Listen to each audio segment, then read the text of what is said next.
Today we're going to be taking a look at a recently played game of chess that features one of the coolest sequences of moves that I've ever seen.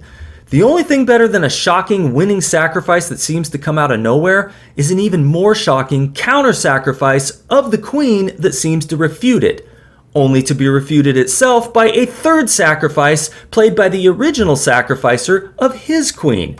I don't recall ever seeing anything quite like this on or off the chessboard, and I don't even have to use hyperbole this time. Not that I ever do, because everyone's been calling this the game of the year. I think I'll just call it the game of the quarter, century that is, but for at least one of the two young prodigies responsible for its creation, the 18-year-old Denis Lazovic of Belarus and the 16-year-old Ediz Gürel of Turkey, this just might end up being the game of a lifetime. If I could ever win a game like this, I'm not gonna lie, I would be tempted to tattoo the moves somewhere on my nether regions, if not on my forehead. But enough silliness, let's have a look at these incredible moves. Denis Lazovic has Team White in this round 11 encounter from the 2025 Turkish Super League, and he opens this monumental masterpiece with c4, the English opening. Ediz responds with my favorite move in the position, e5, breaking the symmetry right away while taking some central control. We have knight to c3 and now bishop to b4, with the idea of possibly taking the knight on c3, damaging white's pawn structure at the cost of giving up the bishop pair. Denis collapses that wave function by playing the mainline move, knight to d5, attacking the bishop on b4, which Ediz now drops back to e7, where it can now be captured by white's knight. Why would he do such a thing when he could have just played bishop to c5 instead? Well, it's because after knight takes bishop and queen takes bishop, or knight takes bishop, then black would be one move ahead of white in his piece development, which some would say is worth about a third of a pawn, which is pretty close to the difference in value between a bishop and knight, as the bishop is considered to be slightly more valuable in most positions. So we don't have the capture on e7, but rather knight to f3, attacking e5. Ediz defends with d6, activating his light-squared marksman. Denis does the same with g3, preparing to fianchetto his on the king side. We have knight to f6, challenging the horse head on d5, threatening to capture it and damage the white pawn structure. Now white could play knight takes f6 here, but this would just help black get his bishop to a more active square with the recapture, where it would be but one pawn push away from having an unobstructed view of white's queen side down the long diagonal. White could play e4 himself here, fixing black's pawn on e5, but then his light-squared bishop wouldn't be living its best life now, sitting on g2 with all of its best good diagonals blocked by fellow comrades. Knight takes e7 is still playable as well, but Denis now opts for the top engine move, knight to c3. It looks a little counterintuitive moving the knight backwards like that. However, because black's position is slightly cramped, trading pieces would benefit him a bit by increasing his available square to piece ratio. Ediz now castles, we have bishop to g2 and now c6 supporting a potential d5, which after Denis castles cannot yet be played lest the pawn on e5 be gone, hence the protectory knight b to d7 ready to make the liberating thrust to d5 next. But Denis now decides to put a stop to it with the move e4, adding a third attacker to that twice defended d5 square. Of course, there is that slight drawback of blocking his light-squared bishop's diagonal, but he's ready to spin the narrative that his domination in the center is going to be well worth it. Ediz is unfazed, however, and continues with a6. He's committed to pushing a pawn somewhere, and so this now prepares the move b5, which after d4 from Denis is now played, attacking c4. Denis defends with queen to e2. We have queen to c7, because you should always play queen to c7 whenever you can and should. Here it's just a good flexible move, just sort of leaving the ball in white's court. Ediz is ready for anything here. Denis responds by doing the same sort of thing with a3, which doesn't do anything too dramatic. He's just taken a little more control on the queen side, preventing black from playing b4. We now have more incrementally improving moves with rook to e8 getting lined up on the center, h3 giving the king a little lift, preventing any knight to g4 to harass white's bishop if and when it's moved to e3. Next is rook to b8, maybe thinking about opening the b file for the rook with b takes c4, or maybe just pushing the pawn to b4 at some juncture. Denis moves his rook towards the center, which always looks good, feels good, is good for you, good for me. We have bishop to f8, a very standard sort of a thing to do, clearing the file for his rook. Denis decides to now capture once on b5, and after a takes b5, he follows up with b4. giving himself a backward pawn on a3, which in and of itself is nothing to write home about.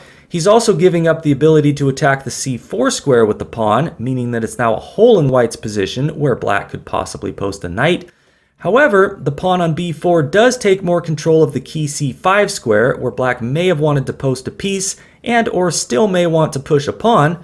Another plus for white is that black's rook is now looking a bit silly sitting on b8, just staring at a friendly foot soldier on b5, which can no longer advance to trade itself off and open the file. Next is h6, giving the king his safe room on h7, which always helps him sleep a little better at night, with the help of some heavy sedatives, of course. We have queen to c2, a good move, setting up some potential treachery on the c file. If black were to continue with the very natural looking knight to b6, looking to jump into that delectable c4 square, then white could play knight takes b5, taking advantage of the pin on black's c6 pawn, which may not recapture lest his lady be lost. This, of course, is not a threat as long as the rook is guarding b5, but Ediz decides to get his queen out of the way anyway with queen to b7, perhaps considering playing knight to b6 next. And now we get a strange decision from Dennis with the move knight to b1. Okay, maybe he's planning a maneuver to b3, where you could argue the knight is better placed, increasing control of c5, maybe hop into a5 with tempo on the black queen. But this plan, if it is the plan, is just a tad too slow. Taking 3 moves just to get the knight to b3 is questionable at best, but the engine's saying that the position is still roughly equal after Ediz's response, e takes d4, when after knight takes d4, he drops his knight into e5, eyeing that c4 square while blocking white's e-pawn from moving forward. We're going to see why that's important in just a moment. Now here, the most natural looking move to me would be knight to d2, guarding c4, maybe looking to follow up with f4 and then knight to b3. But Dennis finds an interesting alternative with the move a4. This does a couple of things. For one, it gives black the opportunity to play b takes a4, removing defense from the c4 square, where after white's follow-up f4, the knight on e5 would no longer be able to move, assuming that self-preservation is an instinct it possesses. Now, if black were to just ignore white's pawn push and play knight to c4 here, well, this would run into a takes b5. And if the pawn recaptures with c takes b5, then black would start to get into trouble with e5, hitting the knight on f6, with a discovered attack on the black queen. Now, black can avoid the immediate loss of material with knight to d5, but after e takes d6 and then knight to c3, hitting the pinned knight a second time, the engine is giving white a +3 pawn advantage. And we could delve into all the dirty deets to try to understand exactly why, but we're going to be looking at a position very similar to this in just a moment, so I'm going to go ahead and press on to what was played in the game, where in response to a4, Ediz does not play b takes a4, neither does he play the blunderous knight to c4, but instead just quietly develops his bishop to d7. Dennis wastes no time in playing f4, attacking that e5 knight, and where do you think Ediz puts it? Here's a clue. Because he's now got a bishop on d7, the knight is able to go somewhere that it couldn't get away with going before, and that is to the c4 square. We do have a takes b5, and after c takes b5, if you're wondering where you've seen this position before, well, it was in this very video only moments ago, where white got a crushing advantage with the move e5, with that double attack on both knight and queen. Now, this wasn't played in the game, since now that black has his bishop on d7, knight to d5 would actually give him a big advantage. The point being that after e takes d6, he's got knight takes b4, counterattacking the white queen. When after queen to b3, threatening to win either the knight on b4 or the black queen, because the bishop is on d7, black can answer both threats by moving his knight to c6, where it is adequately defended. And that's pretty much all you need to know about that. Unless, of course, you want a thorough understanding of the position, in which case we would probably need to talk about the move e takes d6 and why that was important, along with many other pertinent details. But I'm all good to move on, and I feel confident that most of you probably are as well. What's played in the game, in response to c takes b5, is not the now foolhardy e5, but rather the only decent move in the position, knight to c3, adding some defense to e4, which is now attacked thrice. This also adds another attacker to d5, now threatening e5, since knight to d5 would just lose the knight. So we have queen to b6, getting out of the way of the bishop on g2, pinning the steed on d4 to the king. Dennis doesn't like that one bit, so he moves his king to h2, a very prudent decision. We have rook b to c8, getting opposite the queen. Dennis doesn't like that either, so he puts his queen on d3. Next we have a move that looks a bit fishy, and for good reason, as it is one of the top choices of stockfish, h5. What does this do? Well, for one, it fulfills the requirement to move. Very important. It's something that all the top players do the vast majority of the time. You know, it's not like the old days when you could just refuse to move and then there'd be no way you could lose the game. Nowadays we of course use clocks. This also makes possible a pawn push to h4, but that wouldn't yet be very well supported. So the more immediate purpose of this move is probably to prevent white from expanding further on the king side himself with g4 followed by g5, giving a prod to the steed on f6. Next is rook to a2, a good move, giving the rook some lateral potential. We have g6, preparing to reactivate the DSB on the LDSD. Bishop to f3, supporting a possible g4. Bishop to g7, rook to g2, further supporting a possible g4, which after rook to c7 is indeed what Dennis now plays. Now threatening g5 to drive black's knight away from its defense of the d5 square, where white could then place his knight, forking queen and rook. So we have h takes g4, and after h takes g4, still threatening g5. How do you think Ediz responds? What would you play in this position? Black has a few playable options. d5 or even g5 is possible here for reasons we're not going to get into, but Ediz finds the strongest reply, rook e to c8, setting up the potential for a discovered attack on the c3 knight. Now if white tries g5, black can play knight to e5, hitting the queen, hitting the knight. That would not end ideally for Team White. So we have knight c to e2, just getting out of the way of that discovery. It is a good move, although it does give up the possibility of playing knight to d5, which is why knight d to e2 would have been an interesting alternative. In that case, black would probably want to add some defense to d5 with something like bishop to e6.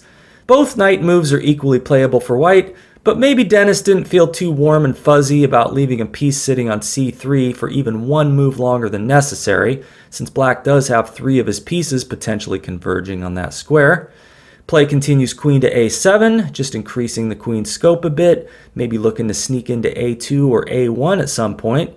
We do have g5, now driving the f6 knight to a pathetic square for the moment.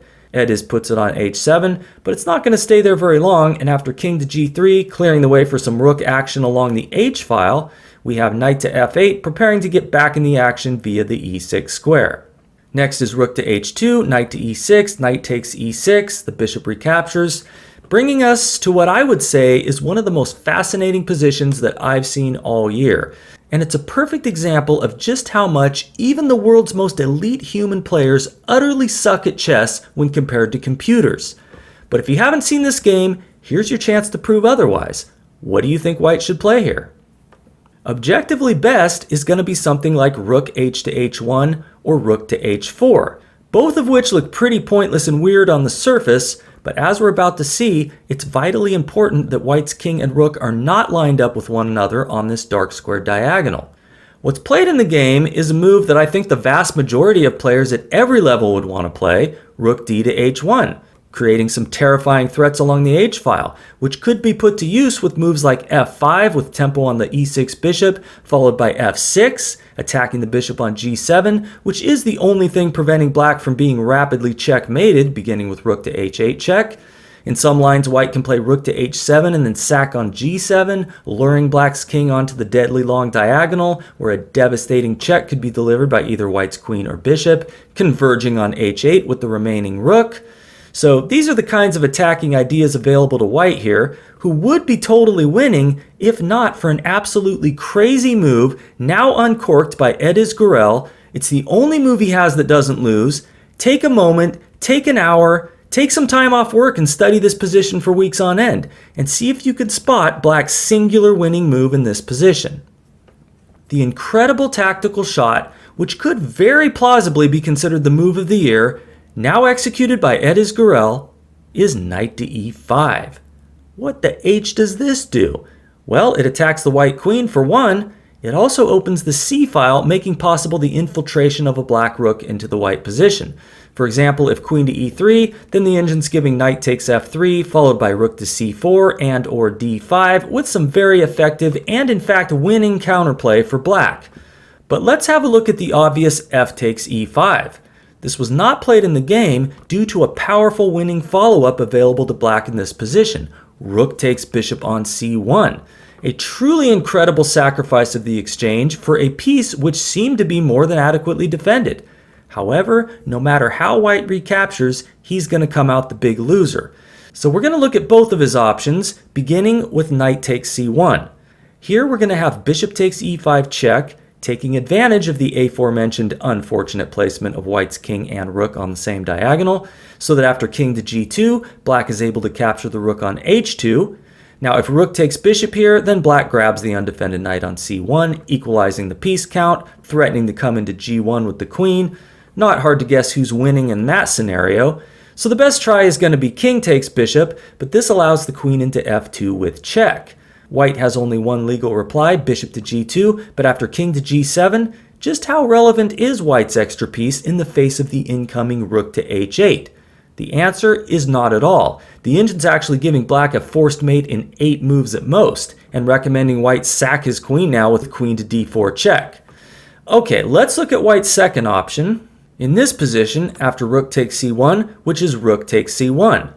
Here black has 2 crushing moves. The engine's top choice is rook takes c1, but the cleanest and probably the variation that was calculated by Edis Gurel goes as follows. Bishop takes e5 check, king to g2, rook takes c1, knight takes c1, bishop takes h2, king takes h2, and queen to f2 check. When one way or another, black will be picking up the loose knight on c1.